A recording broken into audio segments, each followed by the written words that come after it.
कुछ भी हो जाए आपको बिल मानना ही पड़ेगा, लोकसभा राज्यसभा। हाँ हाँ भाई, अमित शाह जी तो आपको पता नहीं, अमित शाह जी तो तड़ीपार है, जो नहीं मानेगा उसको बंदूक की नोक पे मनवा देंगे। तो इस देश में आप क्या समझ रही हैं? इस देश में डिक्टेटरशिप चल रही है, पूरी तरीके से तानाशाही चल रही है, कोई बिल पर चर्चा नहीं, कुछ नहीं। आप ये समझ लीजिए, ये सिर्फ पूरी तरीके डिक्टेटरशिप चल रही है। इनके पास बहुमत है और बहुमत नहीं होता तो एमएलए खरीद लेते। नहीं आई मुसलमान की चिंता इसलिए नजर आ गई क्योंकि मुसलमान की आपको प्रॉपर्टी नजर आ गई। वो वक्त की प्रॉपर्टी को आप अपने अंडर करेंगे, फिर अपने साथी अंबानी और अडानी को उस प्रॉपर्टी को थमा देंगे, उनको बिजनेस करने के लिए दे देंगे। क्योंकि आप प्रधानमंत्री तो उन्हीं के हो, तभी तो जहां जहां की आप यात्रा करने जाते हो वहां से अडानी को काम मिलता चला जाता है। तो भैया आप एक बार अनाउंस क्यों नहीं कर देते कि आप प्रधानमंत्री उद्योगपतियों के हो? गरीब के लिए आपने क्या किया? वो समय क्या लग रहा है, वक्त बिल को लेकर कोर्ट में 11 याचिकाएं जा चुकी हैं।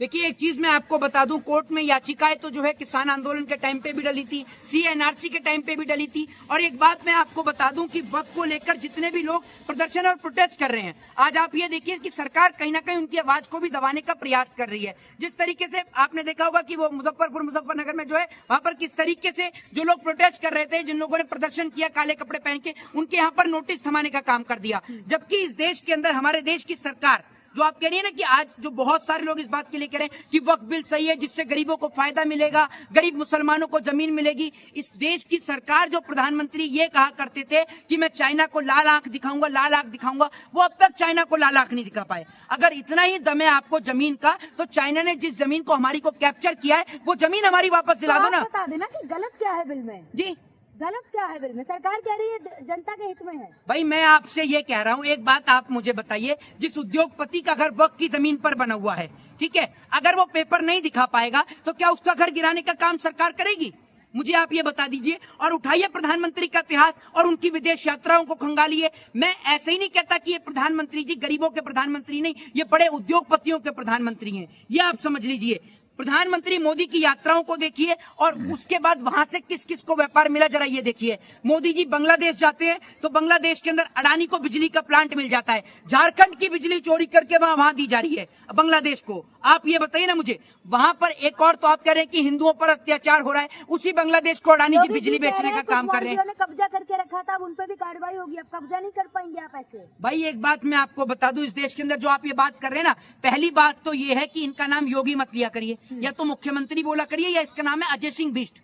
दो ही शब्द इनके लिए रखिए। काय बात के लिए योगी? नहीं, संप्रदा से है। नाथ संप्रदा से। सुन लीजिए, नाथ संप्रदा उसी दिन समाप्त हो जाती है जिस दिन जो आदमी राजनीति में आ गया। जो आदमी भगवान का नहीं हुआ वो आदमी हमारा होगा है? जो आदमी भगवान को छोड़ के आ सकता है हमें तो कभी भी छोड़ देगा वो। जनता की सेवा के लिए है, जनता की सेवा करने। अरे आप सुन लीजिए, आपका तो काम ही यही है, हर टाइम इनका यही काम है कि मोदी जी ने घर छोड़ा तो जनता की सेवा के लिए, योगी जी ने भगवान को छोड़ा तो जनता की सेवा के लिए। आपके पापा भी कर रहे नहीं कर रहे जनता की सेवा? आपके पापा ने छोड़ा नहीं छोड़ा मम्मी को, या आपके पापा नहीं करते देश से प्यार?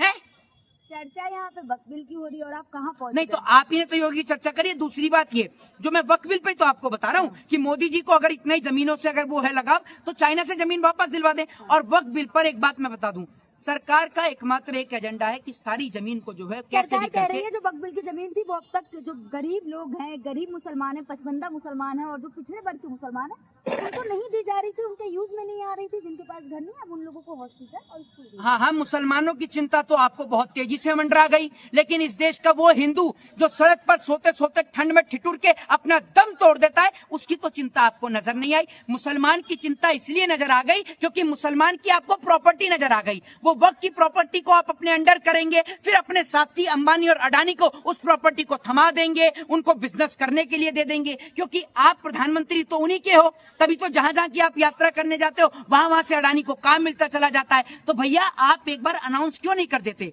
कि आप प्रधानमंत्री उद्योगपतियों के हो? गरीब के लिए आपने क्या किया? मुसलमानों से अपील कर रहे कि आप लोगों को सड़कों पर उतरने की जरूरत नहीं है।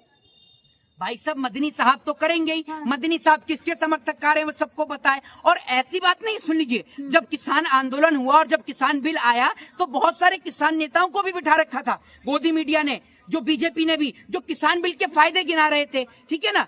दूसरी बात ये कि अभी आपने देखा होगा कि जो हमारे देश के अंदर जो ये CNRC का बिल आया, इसको लेकर भी बहुत सारे लोग फायदे गिना रहे थे। तो ये इन लोगों का काम होता है, इनको सरकार की तरफ से पैसा मिलता है। जैसे शाहनवाज हुसैन। मुसलमान खुश है इस बिल से, आप जैसे लोगों के पेट में दर्द आप मुसलमान हैं? नहीं। आप मुसलमान हैं? ना। नहीं तो फिर आप कैसे बता सकती हैं मुसलमान खुश हैं? आपके घर 2-4 किलो बर्फी भेज दी क्या? भोपाल के मुसलमान मिठाई बांट रहे हैं एक दूसरे तो को, आप मिठाई भोपाल खिला होके रहे आई हैं? हैं। आपने मीडिया में नहीं देखा? अरे मीडिया में कितना फिर वही वीडियो बात, वायरल हो रहा है। मीडिया में तो लोग ये भी दिखा देते हैं कि कोई गोबर को च्यवनप्राश समझ के खा रहा है। तो आप कितनी बार खा गई? गौमूत्र भी पीते हुए दिखाते हैं, आपने पिया है कभी? बता, मेरे सवाल का भाई अब एक मिनट, आप इन्होंने मीडिया की बात करी, मीडिया में तो ये भी दिखाया था कि 15-15 लाख रुपए मिलेंगे, वो 15 लाख मिल गए? शाह जी ने कह तो दिया था जुमला, चलो वो भी जुमला ठीक है। नहीं एक सुन लीजिए, उन्होंने बोला 100 स्मार्ट सिटी बनेंगी, वो बन गई?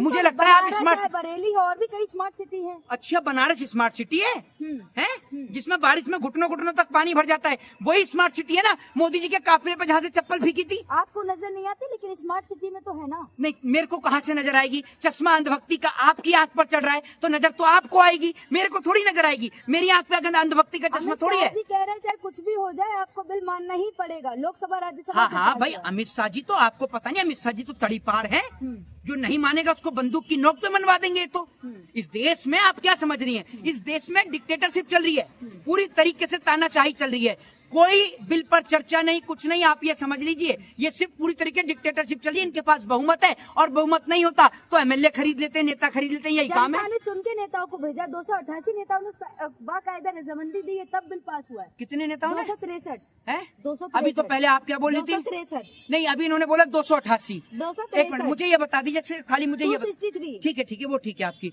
मुझे आप ये बता दीजिए कि लोकसभा में मैं आप बिल्कुल, अरे मैं आज आपके सवाल का सुन तो लीजिए, अभी यही मैं इनके सवाल का छोड़े। मैंने बताया ना कि इतने लोगों ने वोट दिया तब पास हुआ बिल, अब आप जवाब देना उस बात का। मैं पहली बात चुन के तो बैठाया नेताओं को। पहली बात तो ये कि मेरे को आप ये बता दीजिए, आपने बहुत अच्छा सवाल किया, मैं आपकी तारीफ करता हूँ, पूरा देश भी आज आपकी तारीफ करेगा। मुझे सिर्फ इस सवाल का जवाब दीजिए, मैं तो बिल्कुल मेरे को नहीं पता, आप मुझे बताइए कि हमारी संसद के अंदर कितने सांसद हैं? अरे आप बता देना। मैं तो बता ही दूंगा, मैं आपसे, मेरे को नहीं पता, चलिए मेरे को नहीं पता, आप बताइए। नहीं आप बता दे। भारत देश का, हाँ मुद्दे आज बिल्कुल, आप इधर उधर की बातों में ना ले जाए, आप मुद्दे पर आए। बिल की बात हो रही, घर पे सिलेंडर कितने रुपए का आता है? 50 रुपए बढ़े हैं। कितने रुपए का घर पे सिलेंडर आता है आपके? 800 प्लस आता होगा। 800 प्लस नहीं, 800 प्लस तो सबको पता है। कितने का हो गया सिलेंडर? 50 रुपए बढ़े हैं बस। कितने का सिलेंडर हो गया? चीनी कितने रुपए किलो मिल रही है? आटे का क्या भाव है? अब हम लेने नहीं जाते। अरे हाँ, समझ गई आप? ये अब इस बात से पूरा देश अंदाजा लगा ले, ये लोगों को कोई फर्क नहीं पड़ता, आपका आटा महंगा हो, आपकी चीनी महंगी हो, आपका सिलेंडर महंगा हो, आपकी गैस महंगी हो। ये पत्रकार, जिनको आप पत्रकार समझते हैं ना, पत्रकार नहीं, सरकार के गुलाम है। इनकी चर्चा वक्त पे इसलिए होती है, अभी आप ये देखिए, वक्त बिल को आए हुए 4 दिन हो गए और सिलेंडर के दाम बढ़े हुए, पेट्रोल पे 2 रुपए बढ़े हुए, आपको पता है कितने दिन हो गए? सिर्फ कल ही उस पे दाम पे पैसे बढ़े, लेकिन उस पर इनकी कोई रिपोर्टिंग, कोई खबर, कोई पत्रकारिता नहीं दिखेगी, क्योंकि इनकी पत्रकारिता सिर्फ उन एजेंडे पे होती है जिससे सरकार को फायदा मिले, देश में नफरत फैले। नफरत के एजेंडे का ठेका इस देश के पत्रकारों ने ले रखा है और मुझे ये समझ में नहीं आता ये अपनी आने वाली पीढ़ी को क्या दिखाएंगे, और इनको कुछ नहीं पता भारत में राज्य कितने हैं। आप बिल की बात करें ना, मुसलमानों को दिक्कत नहीं है, आप जैसे कुछ चुनिंदा लोगों को भारत में मुसलमानों की आबादी कितनी है? बस मोदी जी कुछ भी करें, भारत में मुसलमानों की आबादी कितनी है? आप जैसे कुछ लोग हैं जिन्हें दिक्कत है बिल से, और किसी को दिक्कत नहीं है। हाँ, मेरे सवालों का आप जवाब, बिल्कुल मैं कह रहा हूँ मुझे दिक्कत है, बात खत्म, मेरे ऊपर मुकदमा कर दीजिए। मुझे बताइए सवालों का जवाब। भारत में, आप खुद एक एडवोकेट, भारत का शिक्षा का रेशियो कितना है? एजुकेशन में भारत देश की परसेंटेज, पासपोर्ट में भारत देश का कौन सा स्थान? बताइए बताइए। अरे आज सिर्फ सवाल इन पत्रकारों से, ये भारत में रहते हैं ना, इनको ये नहीं पता भारत देश के अंदर। चलिए भारत की राजधानी क्या है ये बताइए, मुद्दे पर बात भारत की राजधानी क्या है? बातें ना करें। भारत की राजधानी क्या है? नहीं मुझे आप बताइए भारत की राजधानी क्या है? इधर उधर की बातें ना, मेरी बात सुन लीजिए। बात करें। अरे ये सबसे बड़ा मुद्दा बेरोजगारी है, सबसे बड़ा मुद्दा महंगाई है, सबसे बड़ा मुद्दा देश के नौजवानों को रोजगार का है। इससे बड़ा कोई मुद्दा नहीं है भैया। इससे बड़ा अगर कोई मुद्दा हो तो बता दो।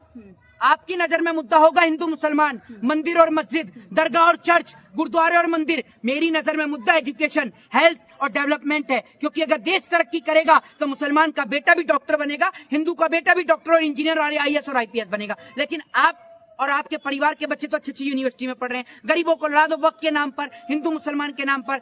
जिस तरीके से अमित शाह जी के बेटे बीसीसीआई के अंदर है, ठीक उसी तरीके से इनके परिवार के लोग भी अच्छी पोस्ट पर और अच्छे पदों पर होंगे, तभी ये हिंदू मुसलमान पे चर्चा करते हैं। आप लोग की क्या राय है? पत्रकारों पर राय जरूर दीजिएगा।